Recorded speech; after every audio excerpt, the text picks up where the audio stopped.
ici à Tréville-les-Monts pour un reportage sur de l'éco-pâturage. En fait, la municipalité de Tréville-les-Monts a fait appel à une entreprise d'éco-pâturage, donc Kevin, avec ses moutons.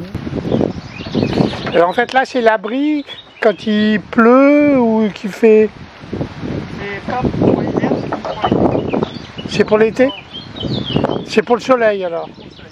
En fait, c'est ça l'entendu l'hiver s'ils veulent. En fait, l'utilité première de l'abri, c'est pour le numéro derrière qui est 300 litres. En fait, donc de l'eau en illimité fraîche pour l'été. Parce que l'abri, ils vont l'utiliser s'ils veulent. Mais en général, j'aime bien se mettre sous les arbres.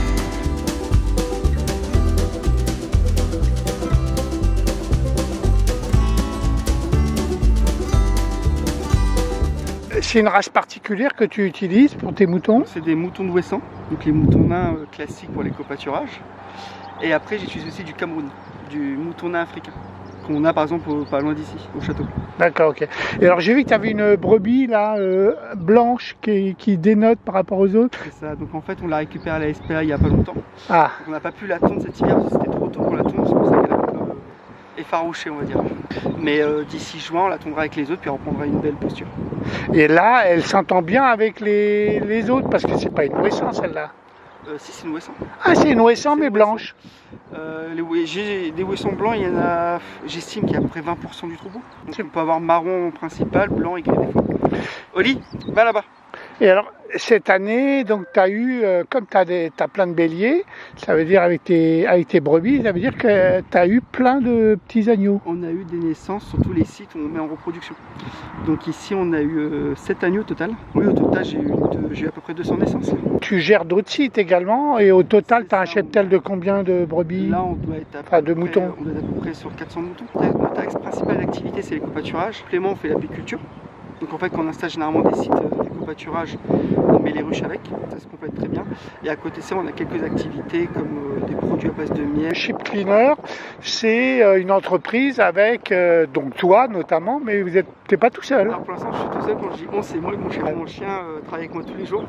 Et sans elle, je ne pourrais pas travailler avec les moutons. Ah oui, puis elle est impressionnante, comment elle réagit aux ordres et tout. Le chien, pour attraper les moutons, donc ça se regraine et ça prendrait des heures. D'accord. Et on ne peut pas se permettre ça sur chaque site, c'est pas possible.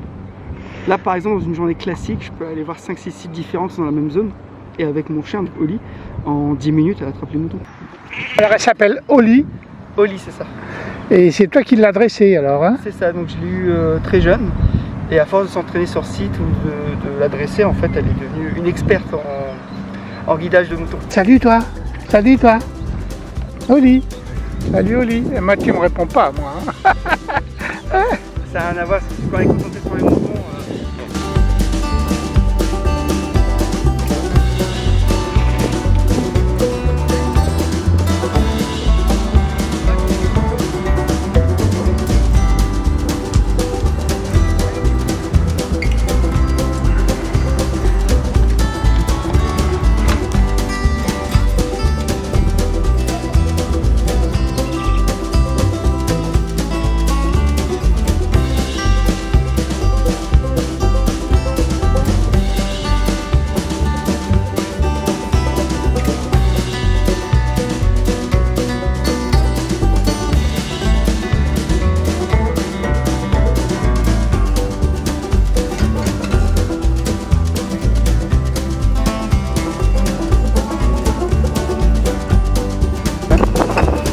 Et là, on voit les abeilles. Le corps des bouches. Ouais. Donc ça, c'est tout ce qui est le jaune et puis le bleu marine pour ça. Ça, c'est des corps. Ouais. Je suis à la mairie de Crégy avec Joëlle Bordina, qui est la première adjointe, et Pascal Mauduit, qui est directeur des services techniques, qui en prime est à la genèse de ce grand projet d'éco-pâturage sur un terrain de 4 hectares et demi, sur les hauteurs de Crégy, en face de la décharge.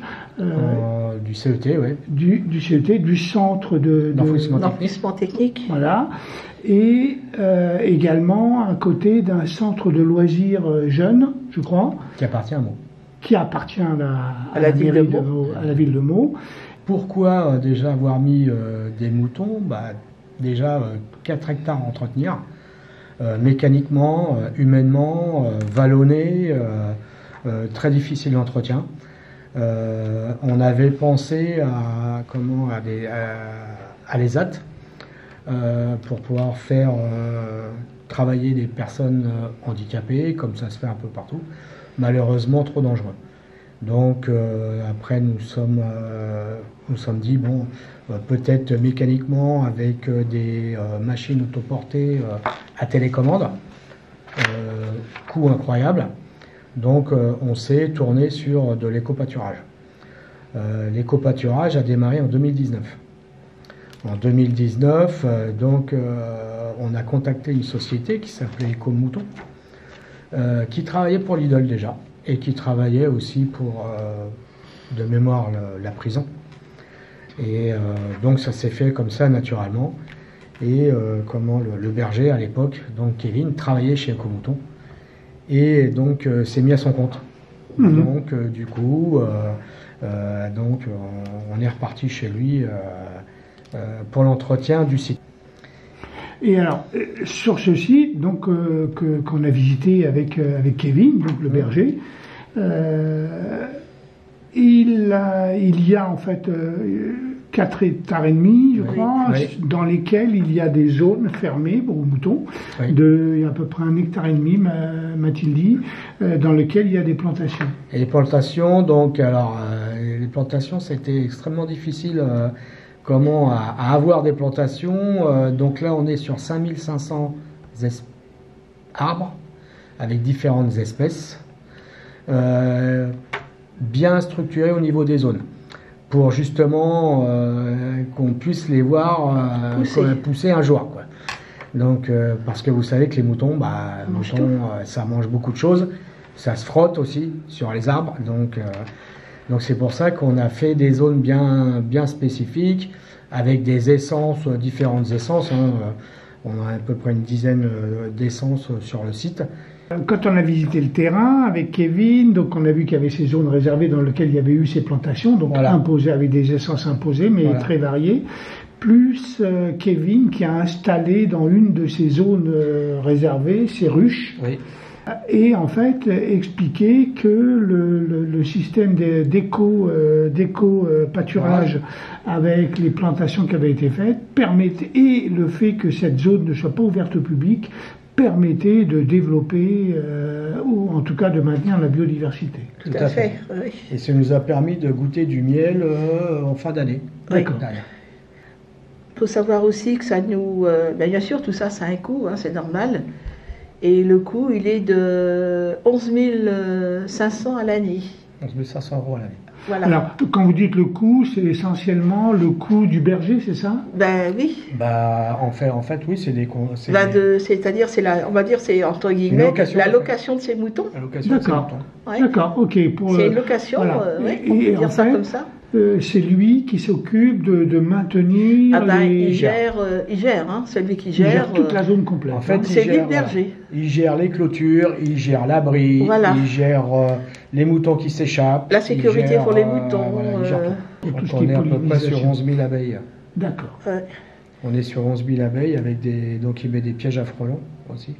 Parce que les frelons, ça détruit aussi... il m'a expliqué ils détruisent les abeilles, hein, donc... Alors c'est vrai que pour l'instant, c'est pas ouvert au public. Oui. Mais à la base, ça devait être ouvert au public. D'accord. En fait, il y a un cheminement. Hein. Il y a un cheminement qui... Oui, un chemin. Il y a un cheminement. On a un belvédère qui est à 130 mètres de haut. Oui, ça remonte. Hein. Et donc, mais pour l'instant, on ne peut pas l'ouvrir. Bon, niveau sécurité, il n'y a rien de sécurisé. On ne peut pas se permettre d'ouvrir comme ça. On l'a prévu. C'était prévu de toute façon. D'accord. Oui. C'était prévu. Oui. Okay.